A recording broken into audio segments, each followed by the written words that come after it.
So in the last one, we were knocked out the cup by Dagenham and Redbridge before drawing to Oldham. 2 leads thrown in the bush, and I was pretty frustrated with everything that had been going on.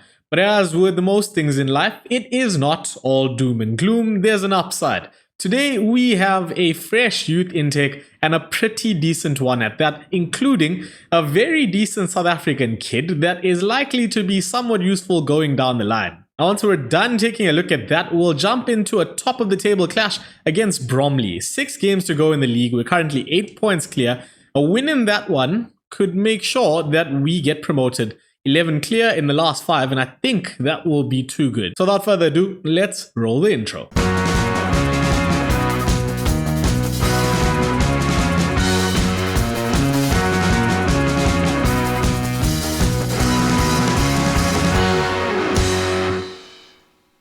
So here we go with our latest potential golden generation, as Glenn Rule has told us here. 7 pretty good talents, one of which I'm not particularly excited by. Craig Evans, that is. Almost 4-star potential. I don't think he's going to fulfill that, and I don't think he's going to be any good. Charlie Dunleavy is the top of the crop as per our head of youth development, but the one that I am most excited about is this guy right here, a midfielder from South Africa. Now, no, his name is not Nkosingifile Kwela. It's Nkosingipile Kwela. He is one of our own. His name means God saved me, and the FM gods have definitely been listening to me because he could be the perfect fix long term in our central defensive midfielder crisis. Now, he's got a lot going in terms of the base attributes to develop into something of a decent central defensive midfielder. Maybe very useful at the League 2, League 1 level. Maybe even go a bit further if he develops well into a decent championship central defensive midfielder. His work rate of 15 is definitely going to help. There are some deficits though. Acceleration of just 8 and strength of just 5, which we can work on. He's 183 centimeters tall, so definitely no problem there. Marking of 8, passing of 8, positioning of 8, teamwork of 10. Determination is 11, so definitely maybe a bit of mentoring is going to be needed here to get things all flowing in the right direction. And I have already gone ahead and set up his training to make him a defensive midfielder in that support duty. He's currently focusing on quickness, hoping that as he's still young, the physicals will develop quite nicely. And I think this is going to be a player that sticks around for some time in the save. We're probably going to be keeping this guy around for a lot longer than we should, and that decision will be made purely based on the heart. Not much of brain power needed here. He is one of our own, and I have to try and make this one work. He's been training fairly decently so far, 7.75 in his first week or so, yeah. And to be honest, I should just go ahead right now and praise him for that. Put the arm around. I think you've trained really well lately. Keep it up. And in that chat, I'm going to hope that down the line, he is something decent, hopefully at least as a squad player. Now that I'm done singing my heart song, Charlie Dunleavy is the next one. He is the top of the class as per Glenn Rule, as I said. And he looks pretty decent, 185 centimeters tall, potentially a decent center forward in the long run. Dribbling of 14, 8 finishing, 8 crossing, 8 first touch. Some decent acceleration of 13 and pace of 12, 18 bravery, 16 determination, and a fairly determined personality. I'm pretty sure Charlie is going to develop quite well. Now, there are deficits to his game, but on the whole, I think that he could make a somewhat decent advance forward. He's only 15 years old. 185 centimeters at 15 years old, absolute giant, and I think that he could become pretty good for us in the long run. Now, I called him a giant, but Alexandru Turbat is a monster, 195 centimeters tall at just 15 years old as well. What on earth? A rangy striker with a perfectionist personality, 13 finishing to go with all of these decent physicals, 17 natural fitness, and 15 bravery. The only real issue I see here is that he could do with some work in terms of his mental attributes. Apart from that, he's pretty decent already, and definitely another one that we'll be investing in quite heavily to make sure that he develops quite decently. Now, if I sound excited, it's because I am. I know this is only the non-league, and these are not anywhere near being actual wonder kids, but geez, some very decent talent in this intake. And Abbas Ali is another one. Now, we moved from the biggest player of the lot to the tiniest here. 158 centimeters tall with strength of 1. Yes, he is going to get pushed around quite a bit, but he's rapid. Acceleration of 15, pace of 13, agility of 14. Things are going pretty decently here. There's some technicals and mentals that have to be worked on, but he does have finishing of 9, first touch of 9, and technique of 11. And he is fairly determined with a determination of 15, so another one that we could potentially develop pretty well. Now, as an added bonus, he already has the player trait, likes the ball played into feet, and I think if down the line we can get him to improve on that crossing, he's going to be quite a handful in wide areas for us. And I think definitely another one that could be something of a squad player later on in the save. Now, we've moved on from our elite talents to our top talents. And the first one is a goalkeeper named Friday. He's 186 centimeters tall. A few things going for him here. But I don't think I'm going to invest too heavily in him. Mainly because Dennis Wall is still in the mix. And I think somewhere down the line, Friday may be shipped off. Now, if we can develop fairly decently, we could potentially get some money for him down the line. And we'll leave it at just that. If it works, it works. If it doesn't, I'm not going to be too annoyed. But a decent one in the ranks. Now, Craig Evans is the one that I said I don't think is going to go too well. He comes in with some pretty decent attributes to play out wide, but he is going to need some conversion to play at attacking midfield, right? His determination is 4. That will always be a problem, so we're going to let him play, probably do well in the youth ranks and help that team go well.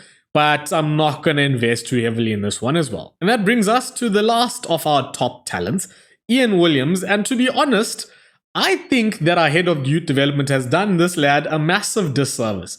I think he could develop into a pretty good player if we can get this low determination situation sorted out. So I'm probably going to pop him into another unit in training, but not immediately. He's 15 years old. We're going to give him a little bit more time in terms of his development in the youth academy. And then pop him into a senior unit, the defensive unit that is, and see if we can get that determination to come up with mentoring. I think he has a lot going for him in terms of becoming a pretty decent attacking right back. Acceleration of 13, stamina of 11, passing of 9. His marking is pretty low at 5, but we can get that to come up a bit. Tackling of 10, teamwork of 10, positioning of 7. And it seems like there's something of a base for most things to improve here. If we can get this to come right, I think that long term, yet again, we have another pretty decent squad player in the mix here. So let's just have a look to see how their potential ability actually compares to the rest of the squad.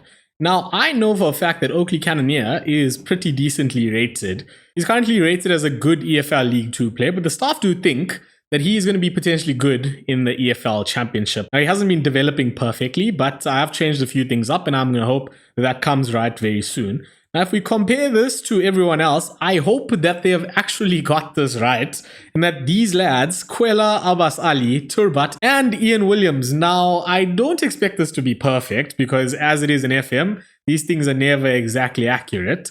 I don't think that they're going to be good in the EFL Championship, but hopefully at some point, they're pretty decent for at least League 1. Now, to be honest, I think this is a pretty decent intake, at least at the non-league level. If you had a better one at non-league level, please drop it in the comments. Let me know exactly how good those players were. If you haven't had good intakes at non-league level, maybe check out the youth intake video. It's not perfect, but it is going to give you a fair bit of decent advice as to how to think along the right lines and get better youth intakes. But with that said, now let's jump back into the important matters at hand in terms of the league. Bromley up next. Now, I don't do this all too often, but I am going to go ahead and hold this team talk. This team, as I've said before, I know are not going to take too well to me asking the most of them. So I'm going to go ahead and just ease expectations. I want everyone to ignore the hype around the supposed title decider. There's a lot of football still to be played, so just prepare and focus as normal. And I'm expecting, as I just said, pretty decent reactions. We'll go ahead and just say that's exactly the sort of reaction that I was expecting, blah-de-blah-de-blah. And now I think we're actually ready to go ahead and play the match. So not too long ago, we were playing Jack Barr and Salima Kandi out to wide, and I've decided to revert to type. We're going to do exactly that. They offered us quite a bit of joy from wide areas in terms of their aerial attacking threat. Both really tall players that are fairly quick as well. Now, I've dropped Jacob Beaumont-Clark completely off the bench. He hasn't been in good form as of late. We do retain Rieno Sokolice on the bench, along with Thompson Ishaka. Joe Ashton will start ahead of Ezenolum on account of me promising him a little bit more game time, and Ronnie Hollingshead starts in net. Everyone else is pretty much as is, and we'll go with that. I did consider dropping Omari Mrisho. He hasn't been good either, but we don't have the most options that are better than him. So we're going to go ahead with it as is and see how this one works out. Now, a win is as important as it has ever been. If we get it done here, then we can go ahead and play some of the lads from the youth intake in the remaining games. Let's jump in and see what happens. So here we go, up against Andy Woodman's Bromley, a 5-3-2, and to be honest, almost a 6-2-2. We're going to play against it and see if we can get more joy than we usually get, and let's see how things go. Now, after the recent bit of shaky form, I am not entirely confident about this one. It does seem, though, that the boys are starting off in fantastic fashion. Rico Patterson with our belter from range, and we are up and running pretty early here. Now, there's absolutely nothing to suggest that we'd be starting off like a house on fire, and it looks like things might even get better here. Leo Black to Teddy Rowe. Ooh, a bad pass and a counter. Now, is that fire going to burn the house down? No, it doesn't, because we've recycled this into yet another chance, it would seem. A Canby out wide to Cannoneer. Oh no. Thankfully, he was offside. And I say thankfully because you should not be missing a pie like that. Now, I'm just going to straighten things up here because for some reason or other, this has shifted around. And while I am not concentrating, Bromley have a chance yet again. Tetek out wide to Baker. And then Adeloy puts it wide. Whew. We have seen the lion's share of possession here, but we don't look like we're actually controlling the game. So I'm going to go ahead and just pretty early up here, drop the tempo back a little bit and see if we can just control things a little bit more. I don't want to play that game of all-out attack and then concede late again and lose the lead. We're going to take it a bit more pragmatic today and see if we can get the result. This is a big fixture. We will play it slightly differently. Now, this Bromley chance looks like it is going to keep developing. I was hoping that while I chatted a bunch of nonsense there, that it would fizzle out into nothing or a counter. But they do retain the ball, at least until I said that. Nixon now has it to Mauricio and back to Nixon. Gone down the wing to Bar and now Black. Keeping it quite nicely in the midfield. With that decent tempo, I would say. Patterson out wide. Just as South Africans would say, jigaring past his man. Pulls it back to Akanbi. Oh, hit a chance. Rico Patterson is on fire today. What a banger yet again. It roofed into the top corner. The man, the myth, the legend, he started this counter off on his own. Down the wing, jiggering as I said. He pops back into the box to come and roof that one. Absolutely unsavable. And yet another attack soon after. Now Patterson again on the ball to Ashton and then Teddy Rowe now. What will he do? He goes back to Nico Jones. Back out wide to Ashton. Whoop it in, lad. He goes, he doesn't whip it in, finds a Canby, who whips it in turn, and Jack Barr, as I said earlier, that was a chance that we were trying to set up, the big men out wide on both sides. Baker now, the free kick, popped over. It actually came off Patterson in the wall, so he's doing it at both ends. I'm going to give him all the credit today. What a save, Ronnie Hollingshead. So I'm a bit short of breath after all the highlights that have been rattling off in this first half. We're almost at halftime though, finally. 7 shots thus far, an XG of 1.44. The possession stats have actually gone down after I lowered the tempo, so we might actually have to bump it up a little bit more. It's 52% now to Bromley's 48. They've had 5 shots. Let's see if we can shore things up and not throw a lead away yet again to make sure that we get this title sealed. So I've made a little change to the instructions for the second half, just asked him to be a little bit more disciplined, but we have increased the tempo yet again. So hopefully that shores things up as much as it needs to. They did gain a little bit of focus from the halftime team talk, so that went well as well. Now into the 50th minute, and I would love to see that possession stat go up before the end of the game. Now the highlights have dried up, but here's another one, and that possession stat actually has gone up to 56% now. I can't be with the ball out wide to Teddy Rowe and Patterson again. Oh my word. How on earth is he having such a cracking game?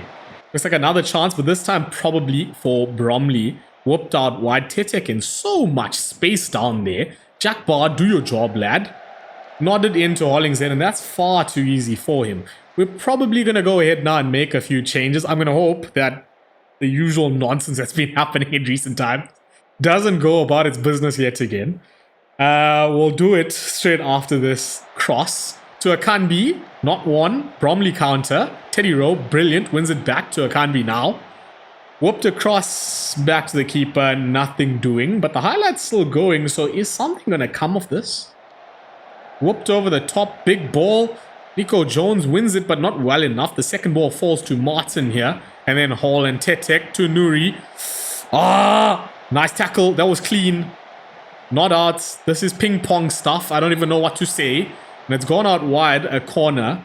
Never make a sub at a corner. That's an old rule that holds true. So we'll let it get done and see what happens before we make the change.